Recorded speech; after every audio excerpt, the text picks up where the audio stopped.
E aí, pessoal, bom dia, beleza? Estranho falar bom dia com essa escuridão, né? Não, você não faz ao vivo, você não grava de dia. Não, geralmente eu gravo de noite mesmo. E como meu filho hoje está aqui no Rio de Janeiro, veio aqui para me visitar, ele está vendo um filme lá na sala, eu tive que vir gravar aqui na varanda, onde não atrapalho o filme dele, onde aquele tiroteio horroroso também do filme, obviamente, não atrapalha o nosso vídeo. Bom, não importa se está de noite, está de dia, bom dia para todo mundo, boa semana, e vamos falar de Mônaco. E vou falar de um assunto que na época foi bastante comentado, na época da nossa Fórmula 1 e no nosso meio jornalístico, que foi a manchete do Caderno de Esportes da Folha de São Paulo, no dia seguinte ao acidente de Senna no Grande Prêmio de Mônaco de 88, que está fazendo 30 anos. Então é uma efeméride, vem a calhar eu contar essa história. Inclusive botaram no Twitter esses dias, ou no próprio Facebook, alguém, e houve até uma pequena discussão sobre essa manchete, que foi a seguinte: Senna, o barbeiro de Mônaco. Bom, nada menos real, menos verdadeiro, né, do que chamar o Senna do barbeiro de Mônaco, ainda mais um cara que ganhou 6 vezes lá, né, acabou se transformando no maior vencedor da história do autódromo, da pista do Principado, né, de Monte Carlo. Mas em 1988 as pessoas se informavam pelos jornais, né? As coberturas de alguma profundidade elas eram publicadas em jornais, em revistas também. Televisão e rádio sempre tiveram essa mesma característica de hoje, são veículos muito rápidos e tal. Então, para você saber exatamente o que tinha acontecido numa corrida, em detalhes, as declarações dos pilotos, não só os mais midiáticos e tudo mais, você precisava comprar jornal. Então, os jornais impressos tinham um peso muito grande e a gente tinha lá na Folha um editor muito provocador, né? Eu era nessa época, em maio de 88, eu estava na editoria de esportes, mas eu era editor assistente, eu fazia a pauta do Caderno de Esportes, eu não era repórter ainda, não tinha começado ainda a cobrir Fórmula 1 direto, já tinha feito algumas coberturas de corridas, mas não era designado exclusivamente para isso. E essa corrida de Mônaco, a gente fez do Brasil, cobertura do Brasil, a gente não tinha ainda um repórter exclusivo para fazer Fórmula 1, eu estava no processo de contratação de um, acabei algumas semanas depois contratando um cara chamado Mário Andrade Silva, muita gente conhece, depois trabalhou no Jornal do Brasil, trabalhou na Rio 2016, foi um cara excepcional jornalista, mas isso é outra história. E a gente fez a cobertura lá de São Paulo mesmo. E o meu editor de esportes, chamado Nilson Camargo, era um cara muito provocador mesmo, né? Porque aquele ano, em 88, naquela época, naquele período, o Senna era mesmo o queridinho do Brasil, né? E da TV Globo, e de todo mundo, porque ganhava corrida, porque era o cara que dava certo, porque isso, aquilo, ainda, embora não tivesse sido campeão mundial ainda. Então, mas tudo que o Senna fazia era aplaudido de pé. Embora ele cometesse seus erros, ele tivesse seus defeitos e tudo mais, como qualquer um, né?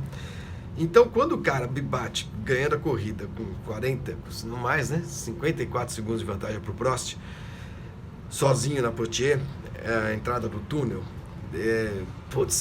a primeira reação de todo mundo foi uma certa comoção, né? Pô, o que aconteceu? Aí o Senna sai do carro com aquela cara de bravo, vai embora a pé para o apartamento dele, que era ali do lado, não aparece mais nos boxes, não aparece mais na equipe. Enfim, foi um baita de um episódio espetacular, jornalisticamente falando, foi espetacular aquilo. E como é que a gente iria se diferenciar, né, dos outros jornais? A concorrência era brava, com o Estadão, com o Globo, com o Jornal do Brasil, a disputa era ferrenha, né? Se não por leitores, em São Paulo com o Estadão sim, mas a gente tinha uma disputa de qualidade ali muito grande.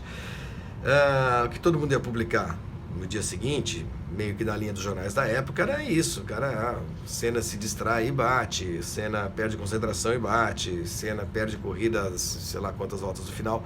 E o Nilson mandou ver um Senna, o barbeiro de Mônaco.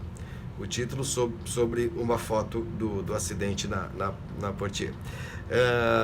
Eu eu estava ajudando a fechar o jornal nesse dia? Estava ajudando a fechar o jornal nesse dia, estava de plantão. E eu não me lembro se houve uma discussão muito acalorada, não. Acho que todos gostamos do título, achamos o título provocador e diferente, né? Certamente na contramão de tudo que seria publicado no dia seguinte, que seriam os lamentos de sempre para uma derrota de um atleta brasileiro. Em vez disso, a gente impingiu ao atleta brasileiro a culpa pelo acidente, né? Eu não faria, provavelmente não. Hoje, talvez... Não, eu provavelmente não teria essa ideia.